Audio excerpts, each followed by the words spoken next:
Yes, good evening. Yeah, so we would like to start now because so that we could finish yung topic natin today. So, arranging my notes. So let's have a word of prayer. Yeah, let's pray. Lord, we thank you for this evening. Thank you, Lord, for bringing all of us. And I pray for the rest who are still haven't connected, help them that they could catch up with our class. And we invite your presence here. Holy Spirit, we pray that you will give us understanding and we will learn and apply this into the ministry that you have called us. We thank you for your goodness. In Jesus' name, amen. Okay, so tonight we will tackle on another lesson. Title is I think the notes is given to you on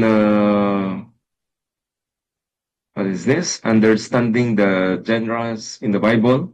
This time the genre that we are going to study is about the Old Testament law. Okay, so last week we were talking about historical narratives. Tonight we will be dealing about the laws of the Old Testament. Okay? So let me start with this hypothetical story, but actually this is very true. Okay. There was this radio program. There was a woman who spoke against homosexuality. Okay? I think this is now a very hot issue. Okay. And then this lady, she used an Old Testament law to support her belief. There was one listener who was offended and published a letter criticizing her. He said this guy who criticized her said she quoted one law from the Old Testament to condemn the homosexuals. But this lady ignored many other Old Testament laws. The guy continued. He said, if she obeyed one Old Testament law, she should also obey all other laws of the Old Testament. For instance, there are several laws of the Old Testament, like stone a person who works on a Sabbath day. So this guy was saying that if the woman quotes that homosexuality is wrong, so she might as well apply the rest of the other Old Testament law. Stone a person who works on a Sabbath day. Or do not eat the shrimp or lobster. There are many other Old Testament laws. For instance, Leviticus chapter 19, the law says that they are not allowed to sew two types of threads together. Okay? Itay uno blood, dua types of threads together, they are not allowed to do that. Okay? Or Leviticus 19 also tells us that they are instructed not to trim the sides of the hair on their head. There is a kilid ba no? That's why makita mo mga olden times, may ara sila mga burangos there is a kilid. Okay. So the man said that if you want to quote from the homosexual, you might as well obey the rest. Yeah. So if you are put into this situation, how are you going to answer that? Yeah. So tonight, we are going to answer this question. If an Old Testament law is mentioned, what are those things? Or how are we going to react to it? Are we going to obey all? Or are we going to be selective? So if we are going to be obey all, I think we are going to be impossible. We are not really obeying all the Old Testament laws. But if you are going to be selective, so what is the criteria? What is the qualifying guide so that we will only follow this particular law and the others we don't follow? Okay, so this is very interesting, okay, that we're going to take up tonight. This brings us to two of the most difficult questions in interpreting the Old Testament. Okay? For instance, number one, how do the laws of the Old Testament relate to the believers today? For example, what laws does God require us to keep? What law does God require us to put aside? We have to understand this, and we have to be able to answer this, because this is very important, because there are many, many laws in the Old Testament.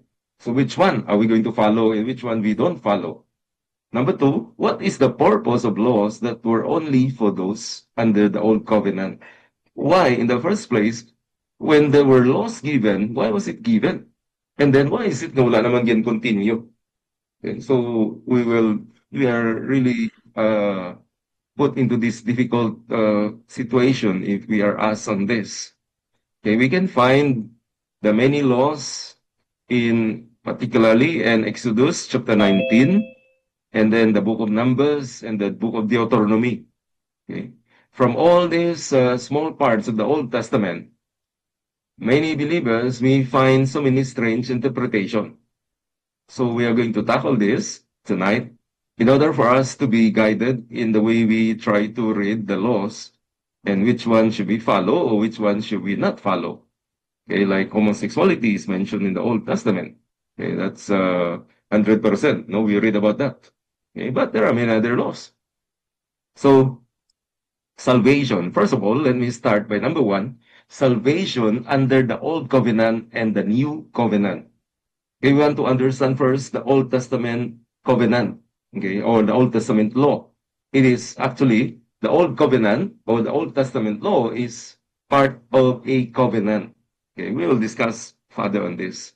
Okay, the Old Testament, we have studied in our Old Testament survey that there are 39 books. And if you can recall the major divisions of the Old Testament, they are divided into four. First is the books of the law. The second is the historical books. And then the poetry books, or poetry and wisdom books. And then the next is the prophets. The prophets is composed of 17 books, 12 minor and 5 major prophets. Okay, all of these 39 books, they are built on the foundation of the law. In fact, the moment you read the book of Exodus, there are already laws that are mentioned there. And then pagbasa mo Leviticus, damo pa yun. Okay, then pag Numbers, and then Deuteronomy, it's more of a repetition, but then there are still also other laws that are added there. The law was the basis of God's relationship with Israel. So the law is not insignificant. Okay, the law is very important because that's the basis of God's relationship with his people, Israel. So, how will the people of Israel relate to this God if there are no laws? So the law is very important. Most of the Old Testament is a story of a covenant that is based on the law. You can recall the study of the Old Testament that the word covenant means simply an agreement. Okay? Kung sa aton nga time subong masiling mo contract. Okay? Kontrata. It is an agreement between two parties. And the parties in the contract should include the duties and then the responsibilities of the promises from each side. Okay? Basta may kontrata, may ara ka obligasyon, kag may ara ka man ginapromesa nga himuon mo siya. No? Anong imong himuon, kag ano ang imong expectation man. So, in the Old Testament or in the covenant of the Old Testament, this covenant is always present. I do not know whether you can recall that there are three major types of covenant during those times. So we have what we call the royal grant, okay, which is unconditional. And then we have the parity, which is a contract between brothers. Pareho silang level sila. Ang royal grant ya, mataas, halin sa isa ka mataas, pagkato sa lower, pero ang royal grant, unconditional. Okay, then ang parity is an agreement between two ka-level lang na sila. Pareho sila being hari, so may agreement ka mo. And then suzerain vassal is the most common. What is suzerain vassal type of covenant? That is actually a covenant where there is a higher being and then a lower the subject. May promesa ang higher being kag may responsibility man siya. And then ang lower subject, mayara man siya nga promises kag mayara man sa responsibility. Okay? So, in an agreement between humans, there will always be bargaining o kung may ayuanay bala. Okay. So I think we know this, no, kung mag-ubra kita sa mga contracts, no, mag-ubra kita sa mga agreement, no, may gina-adjust kita da, nga ini siya pwede, ang ini hindi pwede. Oh, so gina-istorya nyo na. But when God creates a covenant, there is no bargaining. Because God is God, whatever He decides, that becomes the final statement. No, kung amo niya ang condition, amo na ang condition. No, you cannot negotiate on that. Oh, and then, kung ano man ang blessing niya, matupa ginaya. Kung ano mga curses man nila, matupa gina. Based sa condition, based sa agreement, o based sa ginsulat dira, nga na state dira, sa sina nga covenant. Okay? For instance, when God made a covenant with Abraham, Genesis chapter 12, the Lord mentioned that He is going to bless Abraham with so many descendants. No? Muna ang covenant. And then, out sa kay Abraham, there's going to be a nation that is going to arise. And then, during the times ang kabata na ni Abraham, it was Isaac, no? And then after that, si Jacob, no? And then, the succeeding mga patriarchs, no? We have, later on, nakalapot na dito sa Book of Exodus, so kay Moses, okay? That was the time that Moses began to wrote down the laws. Okay? And if you can recall, there are more than 600 commandments in the Old Testament. Okay? All these laws were the basis of the covenant. Okay? So, tanan-tanan itong mga 600 plans, these are the basis of whatever agreement nga gusto sang Diyos. Okay? Now, those under the Old Covenant, they were required to obey all these laws. Okay? It is expected of them. Okay? In fact, hambal sa Galatians, cursed is everyone who does not continue to do everything written in the book of the law. Those who were belonging to the old covenant, they are expected to follow everything. Okay? So remember that it is the old covenant or the former covenant or the old covenant. It's about a covenant between God and His people, which is what we call Israelites or the Jews. And this is based on the laws written by Moses. The law was just like a road. If they walk on this road without turning right or left, just follow the road, it is going to bless them. But if they disobey, or if they make another road, or they do not continue, or they find another way, then God will be grieved, God will be angry, and it will trigger the curse of God. Okay, so that was the old covenant, how it operated. Okay, now, how about on the New Testament now? We are now the believers, called believers of Jesus Christ. And the believers of Jesus Christ now include the Jews and the Gentiles, and this is now called the New Covenant. Okay? God set aside the old covenant, and He created a new covenant. Okay? The book of Hebrews declares this in Hebrews chapter 8, verse 7 to 13. No? And I wrote there the verse, the Hebrews chapter 8. Well, let me quote to you just a portion of the verse that says that in the cross-reference in Jeremiah chapter 31, God said that this is the covenant I'm going to make with the house of Israel. I will put my laws into their minds and write them on their hearts, and I will be their God, and they will be my people. Okay? So, the law or the new covenant, God gave a new covenant to the Christians, to the new covenant people. Christians are no more under the old covenant based on the law. We see this. Okay? We see this in several New Testament verses. For instance, if you will read in Romans chapter 6, verse 14, Paul said, "For sin shall not be your master, but you are now you are not under the law, but under grace." And then in John chapter 1, it says that the law was given through Moses, but grace and truth comes only through Jesus Christ. And then Galatians 3:11, it says that clearly no one is justified by the law because the righteous shall live by faith.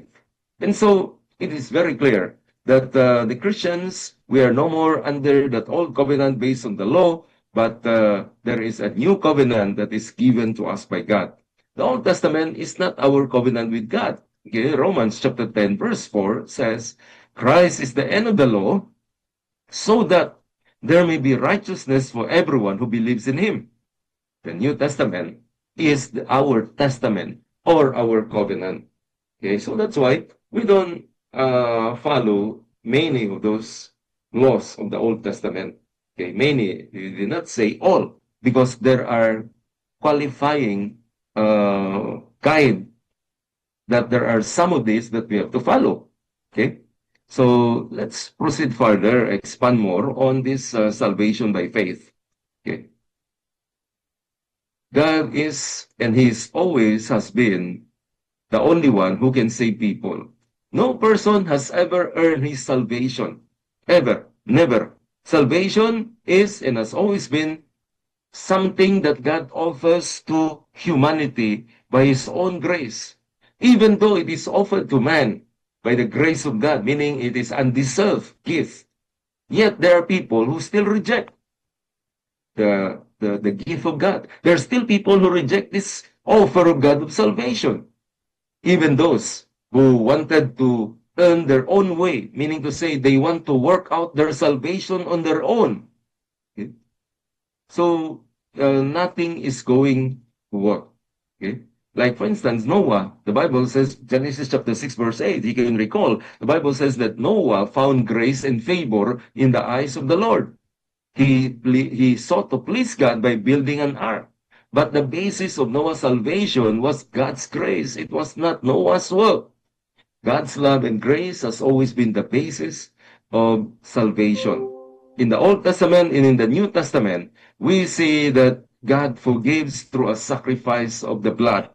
I think this is a very important teaching in the Old Testament, and this has been carried on even up to the New Testament. He always required a blood sacrifice in order to atone for a person's sins, or whatever sins, or a group of people or a nation.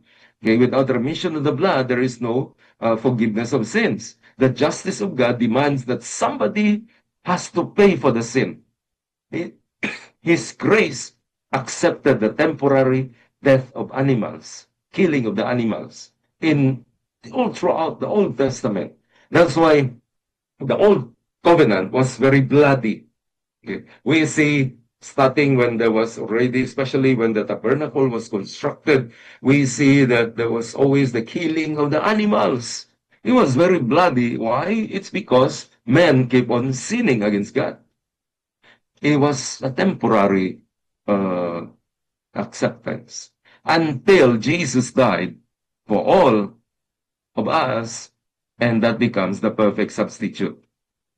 And there is no more need for animals to be sacrificed because the sacrifice of Jesus is already perfect. Adam and Eve, when they sinned against God, what did God do? He brought them skins to cover their nakedness. You can find that in Genesis chapter 3, verse 1. Okay? The Old Testament personalities, okay, they were familiar of this. Okay, for instance, when Cain and Abel, they knew that God required them to sacrifice an animal as an offering to Him. Right there in Genesis, at the very beginning, there was already the requirement to sacrifice something to God. Okay, after the flood, remember Genesis chapter 8, we have Noah. After the flood, what did Noah do? He offered sacrifice. He offered animals as sacrifice to God. Okay, then Abraham, chapter 15, he sacrificed animals to God. He sacrificed the ram, okay? And he almost killed and sacrificed his own son when he brought Isaac into that mountain, Mount Moriah. Okay, Job, we see that he sacrificed animals to atone for his sin. We can read that in Job chapter 1. And the children of Israel, all throughout their journey, we see there was a lot of blood sacrifices. The law of Moses requires a blood sacrifice for a person to be saved from God's judgment. Okay, it says here in Leviticus, for the life of a creature is in the blood, and I have given them it to you to make atonement for yourselves on the altar. It is the blood that makes atonement for one's life. Okay? So, how important the blood should be there must be the sacrifice of the blood. Okay? Now, in the following paragraphs, okay, it discusses our atoning sacrifice, which is the heart of the Christian message. So I write here, Revelation chapter 5, it says, you are worthy to take the scroll and to open its seal because you were slain. That's about killing. And with your blood, talking about Jesus Christ, you purchase men for God from every tribe and language and people and nation. So Jesus poured out his life, his blood, and that is the heart of our Christian message. And we keep on talking about that.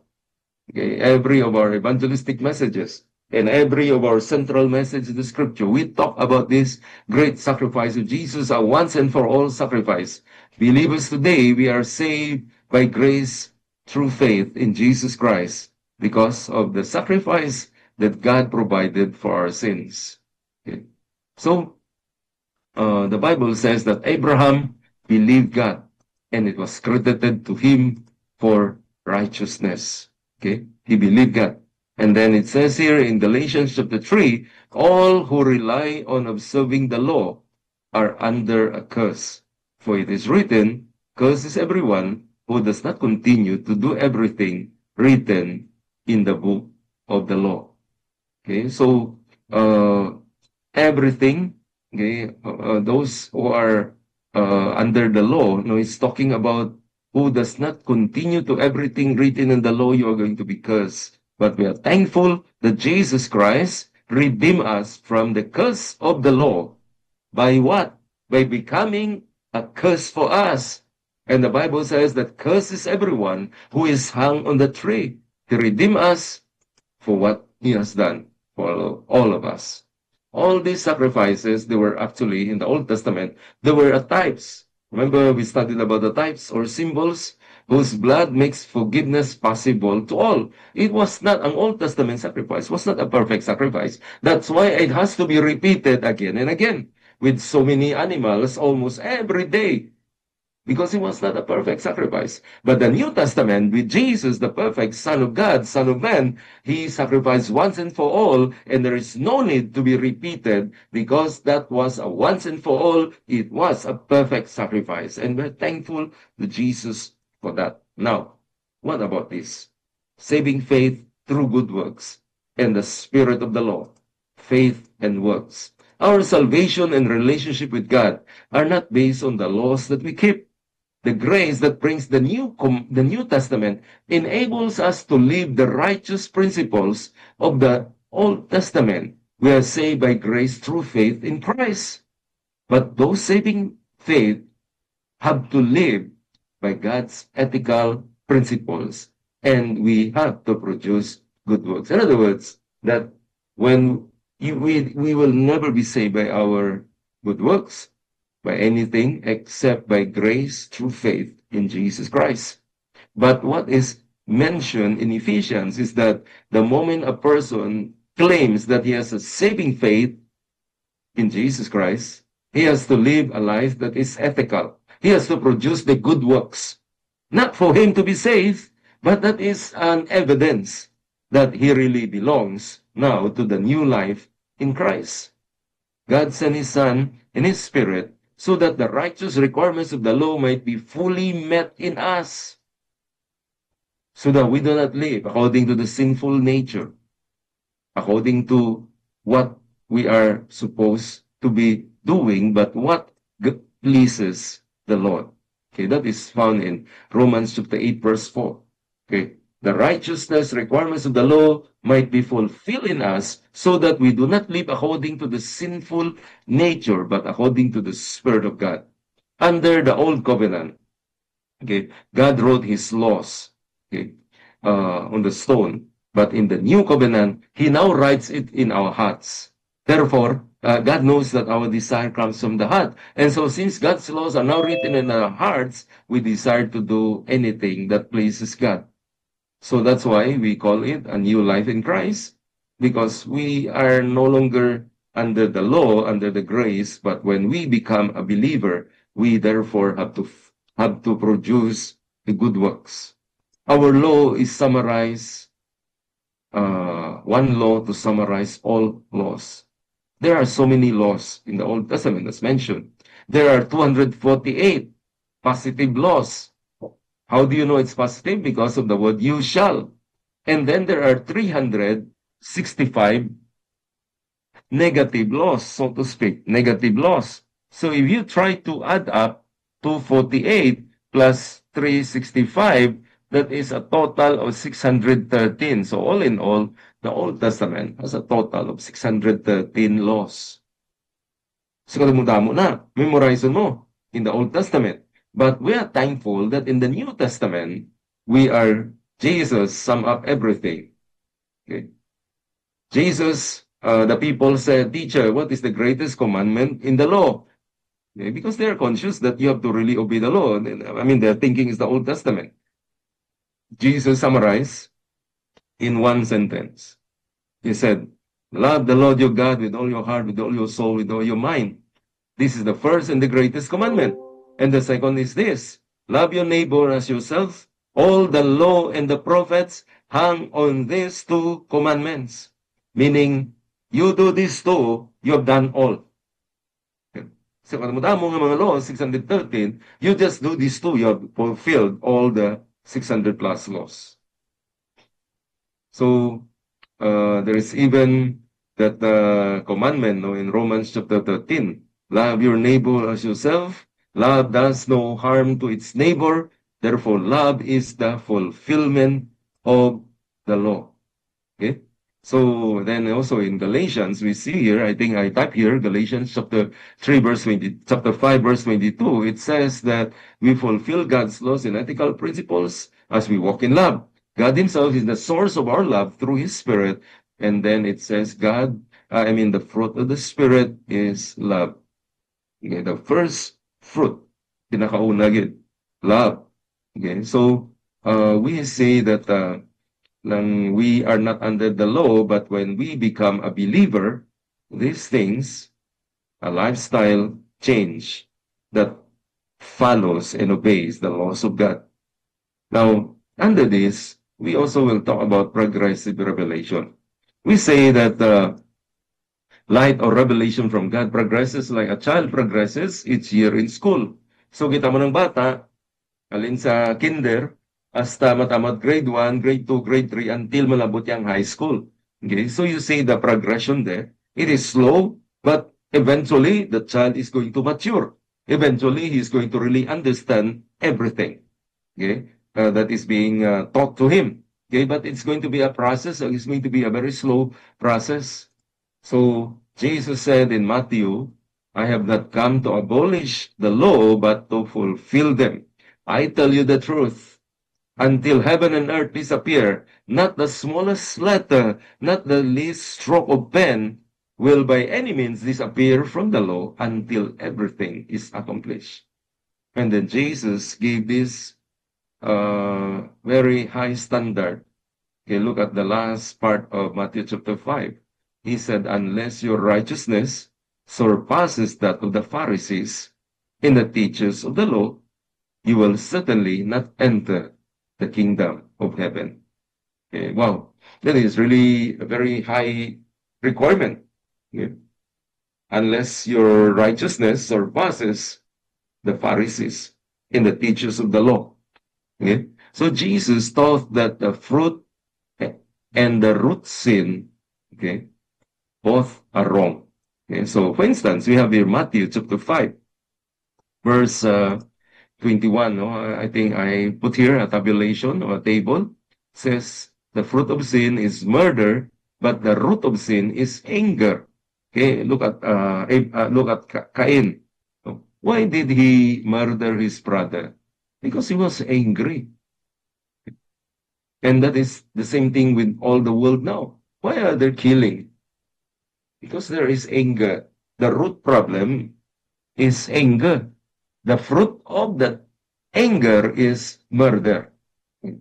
Then, Matthew chapter 5, they progress in the next verses. The fruit of adultery, the root problem is lust. And then divorce, separation, the root problem is selfishness. And then we have breaking oaths. Okay? Meaning, wala mo ginatuman ang mga ginahambal mo. Okay? It is the problem of dishonesty. And then the fruit of sin, which is revenge, the problem is unforgiveness. And I think we see here in this world, it's a cycle of revenge after revenge after revenge because there is so much unforgiveness. Okay? So much unforgiveness. That's why there is so much killing, there is so much anger. Then hating of enemies is the problem of the lack of love. Beneath many, all these Old Testament laws were actually the principles. Jesus taught that those in his kingdom should be guided by the Old Testament principles of truth. Okay? The law is meant like a roadmap for us to know kung ano din ka maagi. Ano ang palagyan, ano ang gina-require sa imo. Grace does not do away the moral and ethical teachings of the law. Okay? Rather, grace brings into light the principles beneath the law. Ang mga principles na nagatago dira sa likod sang law, grace is going to bring this up into a person's life. To enter the kingdom of heaven, or kingdom of God, our righteousness must be greater than that of Pharisees who kept only the visible letter of the law. They are only up to the surface. Okay, so Jesus gave high requirements. Okay, that it should not only be it deal and fruit, but deal with the root problem of sin. Okay, so I think for Christians, we got to always check the anger, the root problem of anger, the problem of lust, the problem of selfishness, the root problem of being dishonest or unforgiveness, or even the lack of love. That's why Jesus, the greatest commandment, again, is love. Okay. Now, the three types of the Old Testament laws. I think in our study of the Old Testament, if I can recall, we have discussed this now, but we will go into detail now. Okay. There are three major types of laws. We have, first of all, the ceremonial laws. Okay, what is a ceremonial law? It is religious laws like circumcision, priests, the tabernacle, sacrifices, all this. Okay, and then we have the next one, the civil laws. Ano mga civil laws? It is forbidding the practices of the Canaanites. Okay, and then guiding the Jews in relating to each other. Okay, for instance, what should a person do kung napatayabi niya ang iyang ox? Okay. Sa isa katao napatay ang ox mo, how is judgment or justice going to be carried out? So may mga civil laws sa tanan. Now all is already outlined there in the 600 plus laws. Number 3 is the moral laws. Moral laws are like the 10 commandments which teach what is right and what is wrong. So there are 3 major types of the laws. We have the ceremonial law, we have the civil law, and then the moral law. We're going to deal with this one by one. Okay. Jesus one time, okay, if you can recall, Jesus one time he rebuked the people. Okay. Christ agreed that some of the commands were actually heavier. No, some of these laws are heavier, some of it are lighter. Okay. He accused some of the leaders. They emphasize only the light commands, but they ignore the heavy commands. That's why in Matthew 23, I think Jesus blasted the leaders. He said, "Woe to you, teachers of the law and the Pharisees, you are hypocrites. You only give a tenth of your spices, but you have neglected the more important matters of the law." And what is that? Justice, mercy, and faithfulness. Jesus said, you should have practiced the latter without neglecting the former. So in other words, expected nga tumanon ang justice, mercy, and faithfulness, but you don't just do the minor thing, the lighter one, but remember, this is the heavier part. So Jesus said, do not ignore those heavier matters of the law, or even do not neglect those lighter uh, demands of the law. Okay. So we have here the chart of the several using the category of the laws of the Old Testament. So we have the ceremonial laws about religious. So we have how do they sacrifice, mga priests, and tabernacle, all the specifics there, and then the holy days, and then so many feasts, and then how are they going to practice fasting, and then then the very controversial issue is the circumcision. Okay, so it was required for all the Israelite Jews, men, to have a circumcision. Okay, all these laws are just temporary. What's the purpose of this? To prepare people for Christ's coming. Okay, to give us an illustration of a certain spiritual truth. Now let's go into the civil laws. What is the civil laws? These are laws against practices of unholiness, pagan neighbors, or against Canaanites. No, I mean they live with the Canaanites who were living in the land of Canaan, and then they come out of Egypt through the Red Sea, and then they were able to penetrate the land of Canaan. And God has to give them so many guidelines because the people there were living in Canaan, were living all kinds of sinfulness. And so God gave this instruction for them. What are they supposed to do? Okay. So civil laws includes laws about food and farming, laws about penalties, laws about slavery, laws about marriage, about war, about judges, and about courts. Okay, the purpose is to keep God's people separate from pagan worship and customs. So in other words, when God gave the civil law, God wants his people to be distinct from the Canaanites. Okay? Na surrounded na palibutan sa Canaanites, but they should not be following that. But rather, they should be focusing on kung ano ang expectations of Yahweh to his people. It is actually very similar to us. So we are living in a world that is surrounded by all kinds of worldly teachings. And God has an expectation for his people. But sad to say, of course, nagkakadanlugid many, many times. Okay? So, the civil laws were also given, okay, to know or to explain to the people that God was just and fair, okay, and illustrate all these truths, okay. Now, another thing, moral, the last type of the law is the moral, or we call these laws about the right and the wrong. An example of the moral laws is the Ten Commandments. Okay, love your neighbor, do not seek revenge, all this. And notice this is eternal. Okay, well, the other two, okay, the ceremonial, okay, and then the civil, they were just temporary. But when it comes to the moral law, observe that it is eternal. Okay? To give us eternal moral laws that do not change, the New Testament repeats the moral laws of the Old Testament. So, ang ining dua, these two, the ceremonial laws and civil laws, okay, it was happening in the Old Testament. But when you go into the New Testament, it is not repeated already. But what is repeated are the moral laws, for instance, about the problem of fornication. The Old Testament talks about this. When it comes to the New Testament, it also talks about this again. Okay, in fact, not only in the gospel, but including in the epistles, it has been repeated because moral laws are expected. Okay. Now, let's go into some details of the ceremonial laws. Ceremonial laws about worship, sacrifices, and priests. Ceremonial laws are the largest group of Old Testament laws.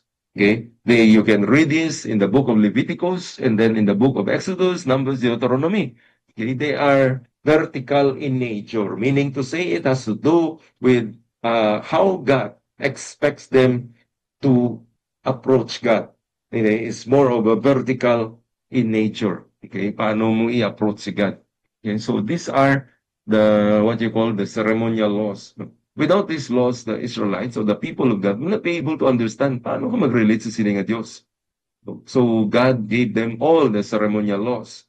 Common gidara, na kinahanglan limpyuhan mo gidara na ipermi lawas mo, kamot mo, everything before you enter the presence of God. But why? Because God is a holy God. So kinahanglan may cleansing it.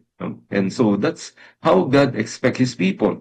For instance, ceremonial law includes ano kadako sa tabernacle. We read in the book of Exodus nga detalyado nga ginhatag ni God ang building plans. Okay, hasta sa mga stake or sa ginatawag natin sa Ilonggo nga hasta sa mga palpal. Ginklaro ni God kung ano nga palpal, ano kadako, anong inclination sang palpal, hasta ang banting niya, gin-specify niya tanan. Okay? So those were the laws of the building construction of the tabernacle. Ano nga mga furniture ang ibutang dito? Hindi lang sila ka pinagusto. Ano nga klase color? Ano, halin dito sa ano na sa tela nga naga-cover sa tabernacle, gina-specify tanan ni God. Okay, then including anong bayuon sa mga priests nga mag-serve dito sa sulod sa tabernacle. Okay? So it is specified. How are they going to wash? Kinanglan nila manghugas, pero paano sila manghugas? Okay? Ano nga mga sacrifices? Ano nga sapat? What specific animals ang kinanglanon nga i-offer for a particular sin? All these ceremonial laws answer all these questions. Okay? And we are thankful nga hindi na kita nagasunod sinisubong. Jesus made the perfect sacrifice. None of the ceremonial laws are renewed or repeated in the New Testament. Today, the Old Testament temple, sacrifices, and priesthood, they are all replaced because Jesus came to be the Lamb of God. And that's why we are so thankful to Jesus. Okay. The Old Testament, okay, ceremonial laws are not renewed in the New Testament, and Christians are not under any laws that are repeated in the New Testament. Jesus fulfilled all of this. Okay. So Hebrews chapter 10 says that the law is only a shadow of the good things that are coming, not the realities themselves. For this reason, it can never be the same sacrifices that has to be repeated endlessly, year after year, to make perfect those who draw near to God to worship. Yeah. So, the laws about being clean were old and ceremonial laws. Okay, after Jesus died, no longer has to do all these things. Okay, I think Galatians chapter 5 says here, I think I wrote there, for in Christ, neither circumcision or uncircumcision has any value. The only thing that counts is faith expressing itself through love. Okay, so if you can recall in the book of Acts, no, there was a group of Jews. There was Gentiles nga nagaka-born again sila. No, and then the Jews that were believers of Jesus, Jews that were Christianized, they were demanding that the Gentiles who were also Christianized, they were demanding that they need to be circumcised. And so the matter was brought into a consensus, the matter was brought into a discussion, and they concluded based on the book of Acts, when you read the accounts of the book of Acts, particularly chapter 15, the first church council, they concluded that the circumcision is no more required. So from that time onwards up to now, circumcision is not a requirement for any Christian. Okay? Although there are countries that practice that. No, not because so much of a religious reason like the Jews before, but it's more of a medical reason. Okay? Like especially I think there's the Philippines. No, circumcision is is a common thing. No, grade 4 ka pa lang or mag first year ka nga high school, mawala ka pa na circumcised, kaluluoy ka gid sa classroom. No? So they will as if you are an outcast. No, but actually, based on the religious or biblical stand, it is no more a requirement. Okay, so physical circumcision has no more religious value. The Old Testament laws about cleaning and about unclean covered every part of life from birth to death. Cleanliness means that the worshiper must meet the standards for coming into the presence of Yahweh because God is such a holy God and no sin could stand before him. That's why tanan nga cleansing from inside to the outside. No, asa sa kamus, buhok, asa sa dapa-dapa. You got to clean all this when you want to enter into a time of worship. Uncleanness means a person did not meet the standards to come before God. Now let's go into the civil laws.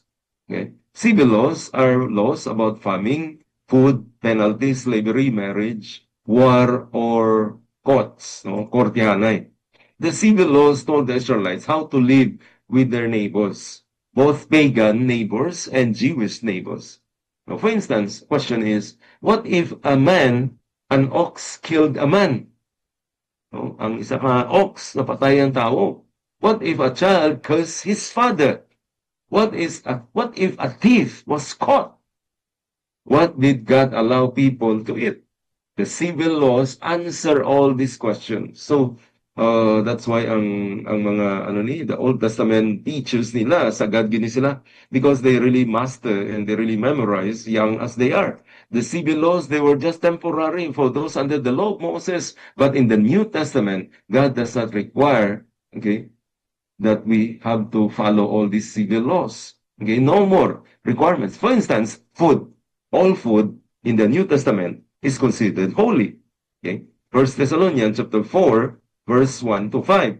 Now, particularly in the middle of the verse, it says that they forbid people to marry in order them to abstain from certain foods, which God created to be received with thanksgiving by those who believe and those who know the truth. And meaning to say, ang tanan ng mga food in the New Testament, no, it is already considered clean. You can recall Acts chapter 10, there was Peter trying to receive a vision from God, and God was lowering down something like a basket, and then there was all kinds of animals were there, and then Peter was instructed to eat, and Peter said, I cannot eat because these are unclean animals. And God said in that passage of Acts chapter 10, Peter, what God has cleansed means it is clean. So God has already cleansed all animals. Okay? So there is what you call this one believer who said, there are believers, okay, who said that he does not want to eat pork because in Matthew chapter 8, verse 30 to 32, the demons went into the pigs. Okay? So, in other words, to gina-equate mo ang pigs into the demons. So that's why there are groups that says nga hindi sila magkaon sang baboy. Okay, because pigs are unclean. Amo na sila sinudlan sang malaing espiritu. Now, continue follow up on this question. No, the friend of this guy said, but the pigs, remember, if you read that account, when all the demonic spirit went into the pig, and then the pigs went into the water. So, ang gintupan sa mga baboy, linibo to ka baboy, ginatos kag linibo. Gintupa sila sa tubig. So, does it mean that we will also avoid drinking water, just like we avoid eating pork? So does this mean that we cannot drink water? We are all going to die. Okay? So as mentioned, that the food laws of the Old Testament do not apply under the New Testament. Okay? Likewise, believers today are not under any of the Old Testament civil laws. For example, today we believe it is wrong to curse, but we do not stone someone who curse a parent. We are no longer under the letter of any of the Old Testament laws. There are so many children now. They are cursing their parents. We don't see them. We don't get a stone and stone the child. But in the Old Testament, you will be stoned to death. God gave some of these civil laws. You know why? Because God wants to make the Israelites live a life that is separate from the pagan neighbors. Okay?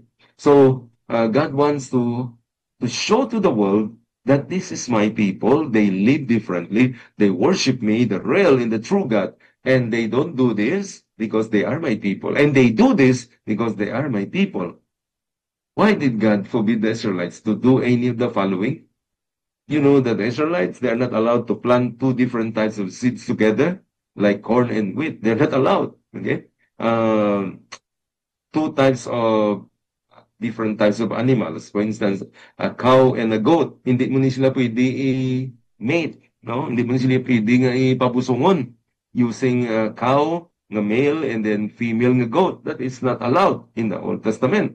Okay? And then using magtahi ka, duha ka klase sang sang higo, sang hilo abi. No, like isa cotton, ang isa wool, hindi na siya pwede nga itingubon.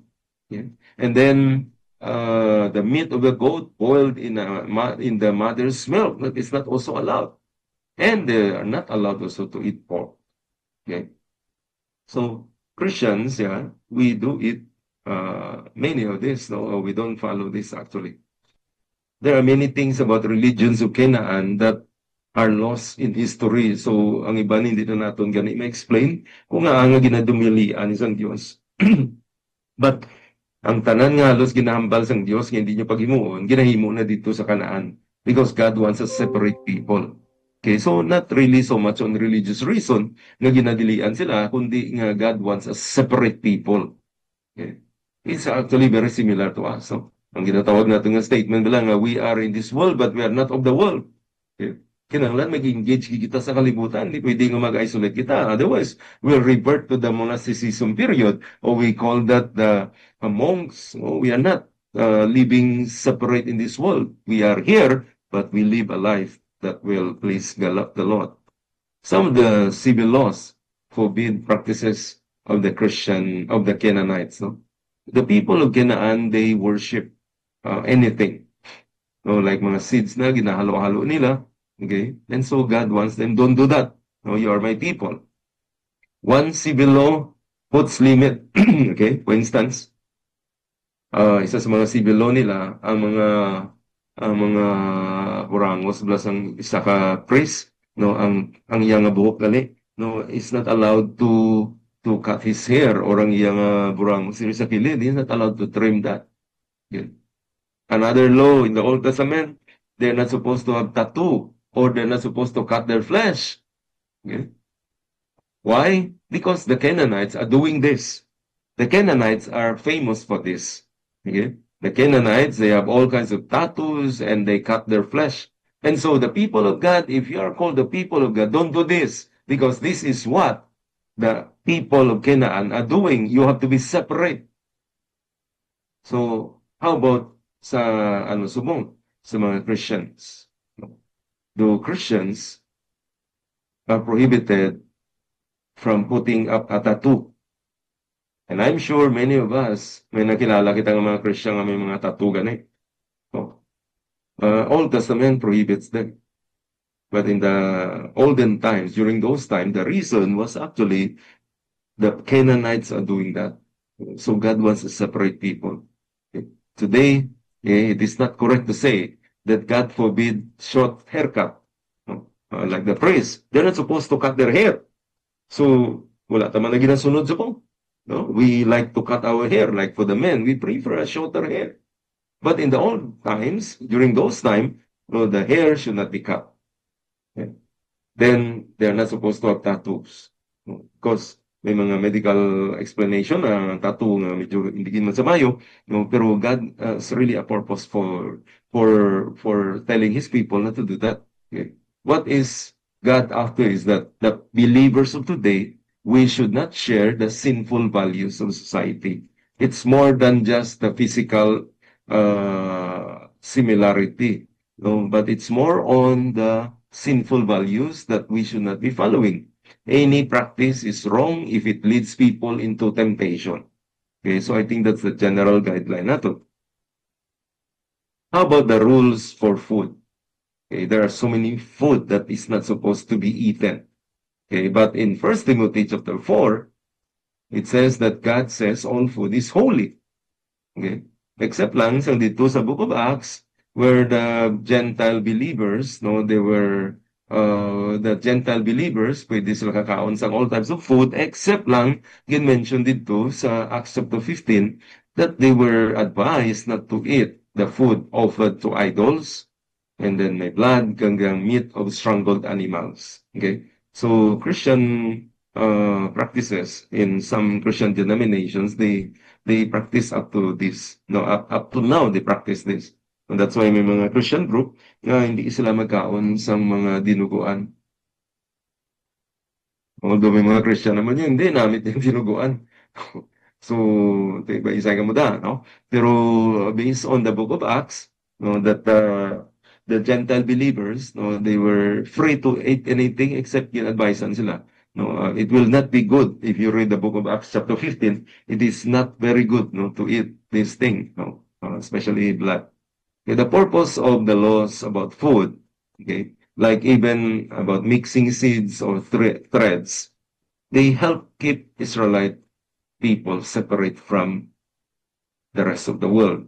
Some foods were part of the cults and worship of Canaan. That's why nga ginadulian sila sa Diyos.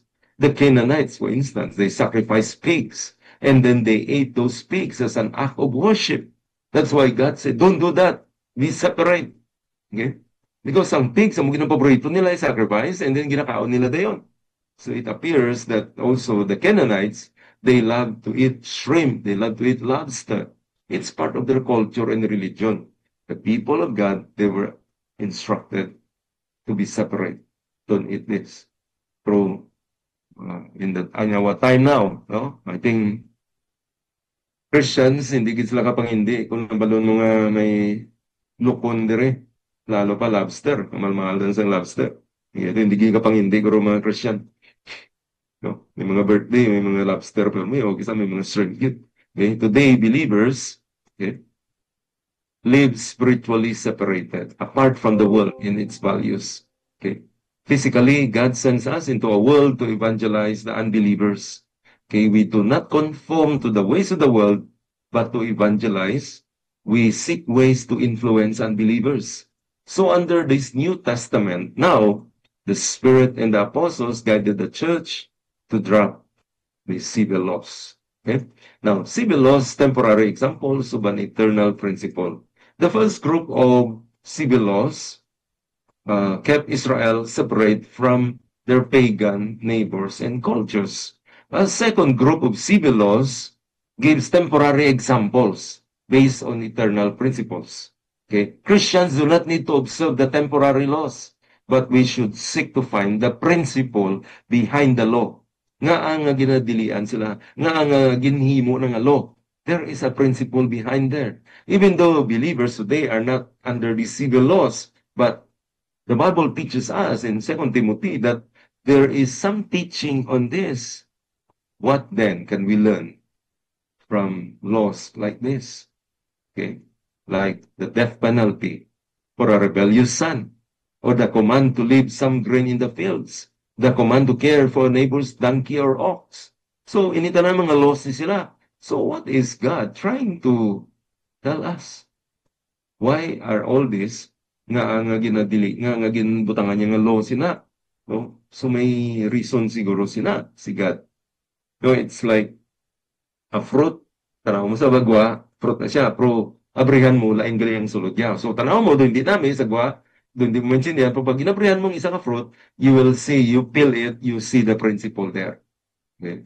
So, for instance, we have here, no, a law forbid the farmers to harvest the corner of their fields. No? Leviticus chapter 19. Ang mga Jewish laws, they were not supposed to harvest ang sa corner sa ilang lupa nila kung naga-harvest time ka, no? Nag-aani ka, you have to leave those at the edges. Okay? Why?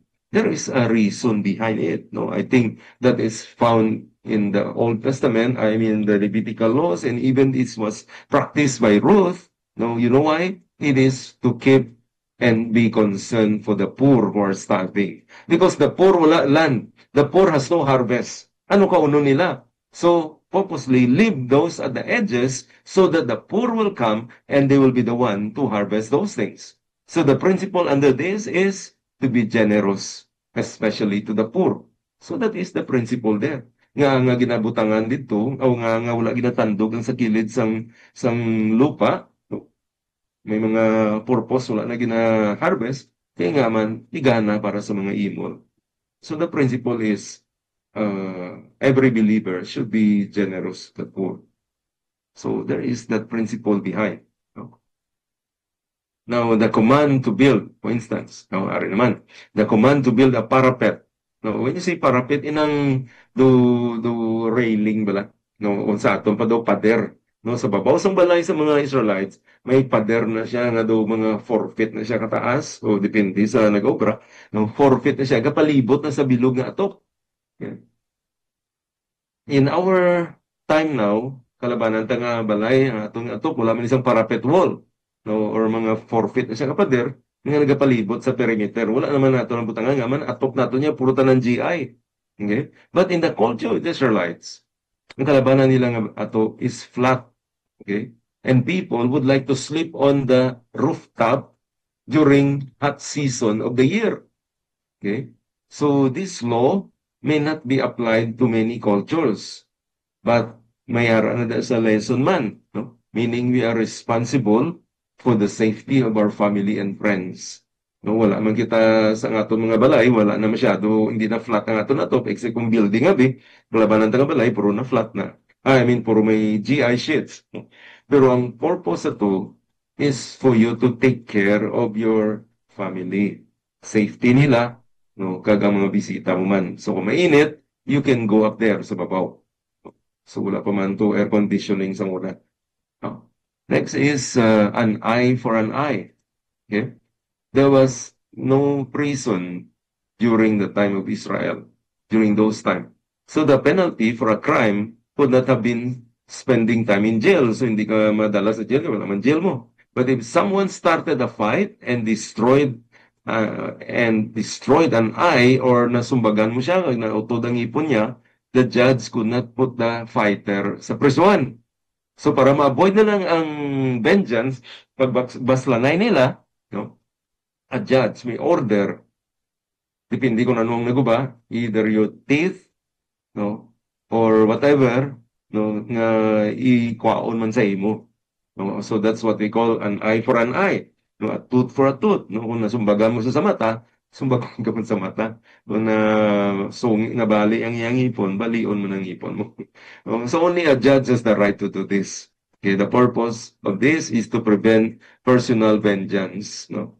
So civil laws taught that the penalty should match the crime. No? Again, remember this, in the Old Testament law, ang ilang penalty sa sala, no, kung ano man crime mo, dapat ang corresponding penalty must not exceed the crime. Okay? So, mula gani nga may ano, do para man sa aton dala subong, no, kung nangawat ka sang ano ni, sang gamay mo lang nga item, no. So, let's say nangawat ka karon isa ka plastic nga isa ka latang nga gata sabi. No? So, hindi na siya equivalent nga prisuhon ka for life, ah. No? O 30 years in prison, araw-araw pa nga lata lang gito sang gatas ginkawat mo, 30 years imprisonment ka gid. That is not fair. Okay? Pero kung nang-rape ka, nagpatay ka pa, so it could be lifetime imprisonment or maybe 50 years in prison ka. So depende sa mga sa judge, no? So munang makita mo man sa Old Testament laws that the penalty of the crime should match the crime itself. Okay, God wants to be just. No? Kailangan fair ang judgment. No? Next, how about death penalty? Okay, crimes that resulted in the death penalty under the Old Covenant seems to be very harsh. Okay, there are 16 different sins that leads to the penalty of death. And you know what is the penalty? It is going to be, wait, you know what is the penalty? It is going to be death by stoning. No, that is very difficult. Okay, death by stoning. Okay, so that's very strong. Okay, nga stone to death mo. But because there was no prison cell, there were no police at the time. So the law was plain about death penalty. Those who committed serious crime, you have condemned yourself. That's the meaning. Okay? So if you take a life, penalty will also be life for you. Okay? The death penalty was not, however, the final judgment. We thank God for this. Okay? The penalty was not actually, the death penalty was not the final judgment. Why? Because the person could repent and pray to God for mercy. Okay? Magpapatawad sa ligat. Pero, ang penalty, ang consequence ng sala, himon gyapon. No? Pero mapatawad ka ni God. No? So that means to say the penalty for the crime is not the final judgment. Yeah. Then about the slavery. Okay. Civil laws that allowed slavery are also hard for us to understand because wala na natin gina-practice din. But the slavery in the Bible was very different from other kinds of slavery. Slavery in the Old Testament meant a different meant a temporary servant. Okay, for instance, servants under the Old Testament compared with slavery outside of Israel. No, servants were just temporary, no more than 6 years. Pero ang slavery outside Israel was really until death. Okay? And then ang servants had rights. Ang sa outside niya sa Israel, no, the slave was a human tool. He was not a person. Okay, the servants could not be hurt. The slave in the outside of Israel, the slave could just be killed. Eh, wala ka value eh. The servant could not be forced to do immoral acts. But in the outside world, the slave was at the mercy of the master. Okay, so pwede siya nga maging sex slave siya. Pwede siya nga pahimo mo, subuhon mo siya tanan. Now, we see here that all these three types of laws, ceremonial law, civil law, moral law, we have studied about this, and then we talk about the temporary or lighter laws, okay, ceremonial and civil law. Now, we're going to study about the heavier law, which is the moral law. Jesus summarized them all the laws into two. Love the Lord your God with all your heart, okay? And love your neighbor as you love yourselves. Okay, in the same way, Paul also gives this explanation, okay, about muscling an ox. Okay, Paul said that, is it about oxen that God is concerned? No. He says this for us. No. The apostle did not misinterpret the law, but rather, Paul was saying here that as the ox worked hard, he deserved also the labor. So, compare na sa isa ka minister of the gospel. A minister of the gospel deserves a salary. Okay, so these are some of the laws we're going to study now. Okay, now moral laws about right or wrong. Moral laws and principles of the Old Testament have not changed. They are renewed in the New Testament. Okay, so this is clear. Ceremonial laws and civil laws, they were not repeated in the New Testament, but moral laws and principles of the moral laws have been renewed in the New Testament. The Ten Commandments are moral laws. All these commands are repeated in the New Testament, except only the Sabbath law. Okay, the Sabbath law was not imposed na Sabadugit, but rather there was a transition from Saturday, it becomes a Sunday, and it is called the Lord's Day. Okay. So, Paul even said in Colossians 2:16 that we should not allow anyone to judge or condemn us for not keeping up the Sabbath, because the point of the Sabbath is there should be a rest day, okay, for every human being. No? There should be a rest day. And sad to say, no, ini nga bagay ba lang kung kaisa, wala na siya gina-observe sa ibang mga ministry. No, nga wala nag-day off ang pastor. No? Bira-bira sa Domingo, pagka Lunes, obra man siya gapon, visitation, tanan-tanan na lang. No? Then, labutan na Sabado, bira-bira, sako. Pagka Domingo, so kung sako na gid. Pagka Lunes, balik na naman siya sa work. Balik na naman siya kung ano naman paperwork na naman. No, the principle of rest is really there. That anyone, basta human being ka, including pastors, you really need to take time to rest. Okay, it is not a sin to rest. Okay, take a day off. That is really in the laws of God. Okay, human being. In fact, ang atong labor law nagsunod sila. No, mandatory sa labor law ta. If you read the labor code of the Philippines, know that a laborer is entitled for a day off every week. No, no, depende sa policy. Basta nga may day off, siya dapat. Hindi siya pwede nga wala. Okay? The employer will be liable for any case, no, court case kung di na pag-imuon. Jesus did not come, no, to abolish the ethical principles of the law, but Jesus said he came to fulfill them. He came to complete what the law started. The law gave a little light, showing us that things like murder, adultery, and divorce, they are all wrong. Jesus fulfilled and completed what the law taught about adultery. He emphasized about the full, deeper meaning of God's law. What is that? God is not so much watching us on our actions, but God searches our hearts. Okay? God's moral laws are eternal and universal, timeless and true for all people. They're the basis for all other laws.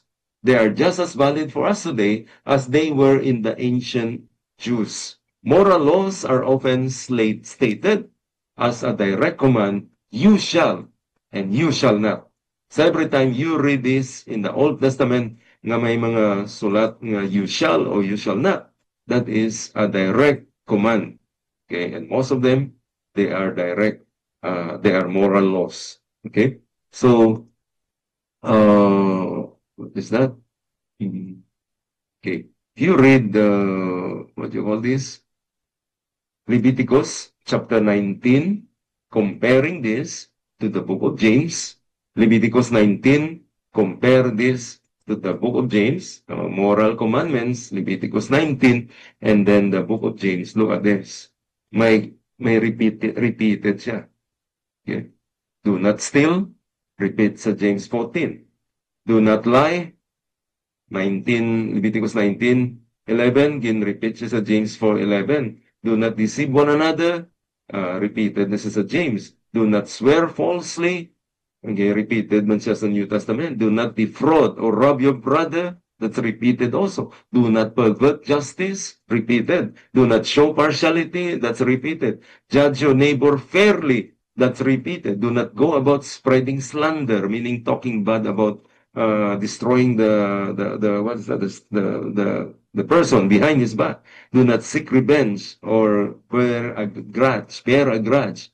Love your neighbor as yourself. You see here that moral laws are repeated in the New Testament. So it is expected for us as Christians, to show and live up to this kind of life. No? Now, in closing, going back to the very first question. Okay, remember, at the very beginning, there was this young man who criticized that lady who said that homosexuality is wrong. So, the man said, siling niya, kung ginagamit mo ang Old Testament nga law, dapat tanan nga law sa Old Testament, sundon mo man. Okay? So, for instance, dapat mandatory nga Sabado ang worship kay God. So, ginakot mo ganing Old Testament. Okay? So, the answer to that, of course, is here. The study of what we have just studied. None of the commands, okay, nga gin-mention sang lalaki to, they are actually not one of them is repeated in the New Testament. They were either ceremonial laws fulfilled already in Christ, or they were civil laws that were only practiced during the Old Testament times. By contrast, the law against homosexuality is a moral law, meaning it is repeated, mentioned in the Old, repeated in the New. So the issue of homosexuality, it's not a ceremonial law. It's not a civil law. Ceremonial laws, they were all fulfilled by Christ. Civil laws, they were only practiced the time of the Old Testament. Moral law is done or mentioned in the Old and repeated in the New. So issue of homosexuality is a moral law. How do we know? It's repeated in the New Testament. Okay? I think Leviticus 18 talks about that. Okay? But in the New Testament, Romans chapter 1, and then 1 Timothy, it's all mentioned about this. Okay? Then moral laws, like stoning. How about stoning? Stoning a person to death. This is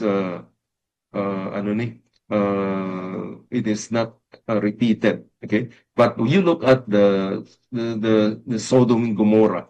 Okay, Sodom and Gomorrah, the city of the Sodom and Gomorrah. So they were judged heavily. It's because of the homosexuality there.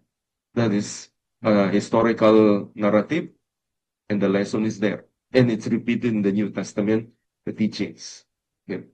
So, in answer to the question of that man, okay, na gina-criticize siya itong babae, no, I think if you go back to the very first page here, no, he said that the man said that if you try to quote from one Old Testament, condemn homosexuality, might as well condemn all.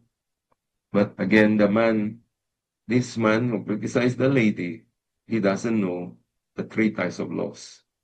Okay. Ceremonial law, already perfected by Christ. Civil law was only in the Old Testament times.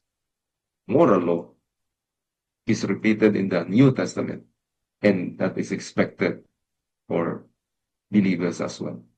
Okay, so I think this is all our topic, and let me remind you that your book report, How to Read the Bible for All It's Worth, is going to be due, I think, by July. Wait, I'll see my calendar. July 17. That is the week before final exam. Okay. And then our exam will be, I think, end of July. I mean, July 24. Okay. And I also would like to bring to you that the next meeting, it's supposed to be July 3, yung class natin, July 3. But I will be going to Luzon for a important meeting. So I'll be flying to Luzon June 3, then I'll be back on July 3 evening na, mga 8:30 na kumaabot. So I have a problem sa class ta on July 3. So I'll be requesting if we could make a class on July 4 instead of Thursday. Uh, do not know whether you'll be available to have the class on July 4. The time is 6 p.m. pareho pa rin, pero until 7:30 lang. No, we won't take much of your time. No, because this is only a makeup class. July 4, so no class. We cannot meet on July 3. I will just have arrived from Manila at the time. No. So we will meet on July 4, Friday, 6 p.m. pa rin, until 7:30 lang. So I think that's all. So wait, I need to. Okay. So that's about it.